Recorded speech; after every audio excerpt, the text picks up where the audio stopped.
ডাকসু নির্বাচনে জয় অথবা পরাজয়ের কিছু নেই।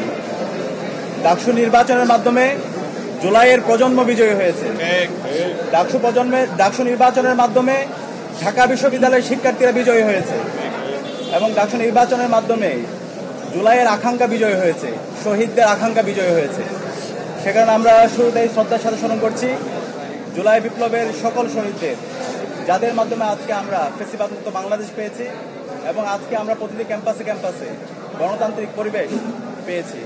একই সাথে আমরা স্মরণ করছি বাংলাদেশের আজাদী আন্দোলনের সকল শহীদদের, বিশেষ করে মহান মুক্তিযুদ্ধের সকল শহীদদের, 90-এর স্বৈরাচার বিরোধী আন্দোলনের সকল শহীদদের, আধিপত্যবাদের বিরুদ্ধে, আগ্রাসনের বিরুদ্ধে লড়াই আমাদের অগ্রনেতা শহীদ আবরার ফাহাদ সহ ক্যাম্পাসের ছাত্রলীগের নির্যাতন নিষ্পেষণে যতজন শহীদ হয়েছে সকল শহীদদের আল্লাহ পাক সুবহানাহু ওয়া তাআলা সকল শহীদদের জান্নাতুল ফেরদৌসের মেহমান হিসেবে কবুল করুক, আল্লাহুম্মা আমিন।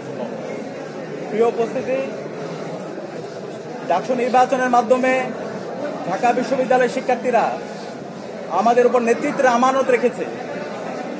আমরা দৃঢ়কণ্ঠে বলতে চাই, ডাকসু নির্বাচনে ঢাকা বিশ্ববিদ্যালয়ের শিক্ষার্থীরা সাদিক কায়েম, এস এম ফরহাদ, মহিউদ্দিন খান সহ ঐক্যবদ্ধ শিক্ষার্থী জোটের আমাদের প্যানেলের উপর যে আমানত রেখেছে, আমরা সেই আমানতের যথাযথ হক আদায় করবো ইনশাআল্লাহ।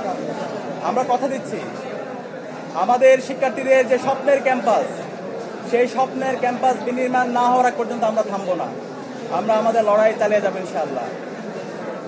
আমি ডাকসুর ভিপি হিসাবে আপনাদেরকে আমি পরিচয় দিতে চাই না, ঢাকা বিশ্ববিদ্যালয়ের শিক্ষার্থীদের কাছে আমি ডাকসুর ভিপি হিসাবে পরিচয় দিতে চাই না। আমি একজন, আমার বোনের একজন ভাই হিসাবে আমাকে পরিচয় দিতে চাই, আমার একজন ছোট ভাইয়ের বড় ভাই হিসাবে আমি পরিচয় দিতে চাই, আমার একজন বড় ভাইয়ের স্নেহের ছোট ভাই হিসাবে পরিচয় দিতে চাই, আমার বন্ধুর একজন বন্ধু হিসেবে পরিচয় দিতে চাই, আমার শিক্ষকের একজন ছাত্র হিসেবে আমি আমাকে পরিচয় দিতে চাই। আমি কথা দিচ্ছি, সাদিক কায়েমকে আপনারা যেভাবে দেখেছেন, ডাকসুর ভিপি হওয়ার পরে তার কোনো পরিবর্তন হবে না ইনশাআল্লাহ।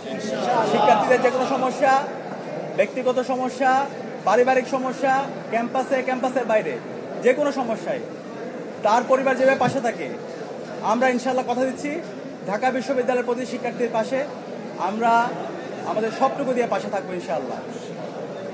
প্রিয় উপস্থিতি, আমরা এই ডাকসু নির্বাচনের দেখতে পেয়েছি, এই নির্বাচন আয়োজন করার জন্য আমাদের বিশ্ববিদ্যালয়ের শিক্ষার্থীরা রাত দিন এক করে কাজ করেছেন।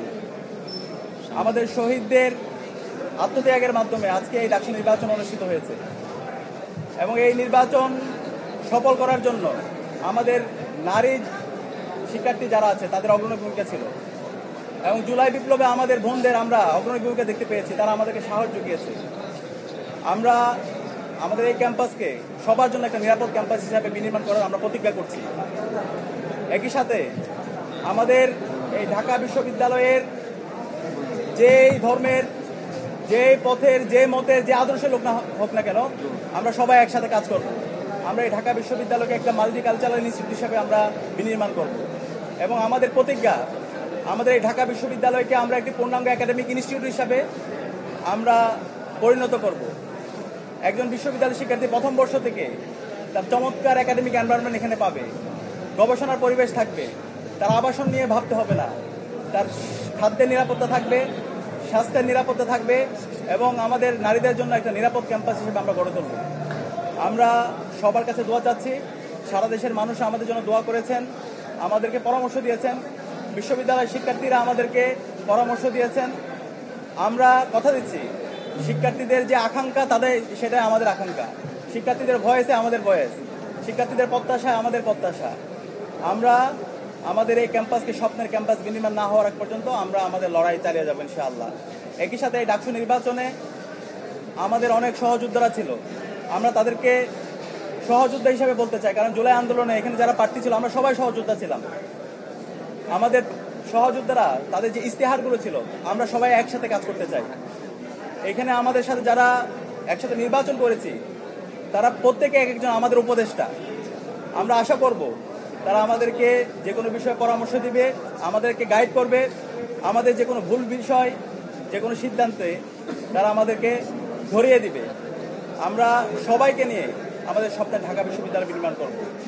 এবং সেই ক্ষেত্রে আমরা এই ঢাকা বিশ্ববিদ্যালয় থেকে আমাদের এই স্বপ্নের বাংলাদেশের যে আমাদের সবার বাংলাদেশের যে আমাদের ভাবনা সেটা আমরা দিতে চাই। এই জুলাই বিপ্লব এই ঢাকা বিশ্ববিদ্যালয় থেকে শুরু হয়েছিল এবং সফলতার সাথে আজকে আমরা আজাদি পেয়েছি। এবং এই ঢাকা বিশ্ববিদ্যালয় থেকে আমরা আগামীর বাংলাদেশের একটি চমৎকার গণতান্ত্রিক পরিবেশ নিশ্চিত করার জন্য এই ঢাকা বিশ্ববিদ্যালয় থেকে আমরা সে বার্তা দিব। আমরা একই সাথে শ্রদ্ধার সাথে স্মরণ করছি আমাদের ডাকসু নির্বাচনে গতকাল একজন সাংবাদিক ইন্তেকাল করেছেন এবং অসংখ্য সাংবাদিকরা নির্বাচনের শুরু থেকে শেষ পর্যন্ত তারা যেভাবে রাত দিন এক করে আমাদেরকে সাপোর্ট দিয়েছেন, আমরা সবার প্রতি কৃতজ্ঞতা জ্ঞাপন করছি। এবং যেই সাংবাদিক বন্ধু ইন্তেকাল করেছেন, আল্লাহর কাছে দোয়া করছি আল্লাহ তাআলা যেন আমাদের এই সাংবাদিক বন্ধুকে জান্নাতের ফেরদৌসে মেহমান হিসেবে কবুল করে। এবং সবার কাছে দোয়া চেয়ে আমাদের আজকের কথা এখানে শেষ করছি। আসসালামু আলাইকুম ওয়া রাহমাতুল্লাহ।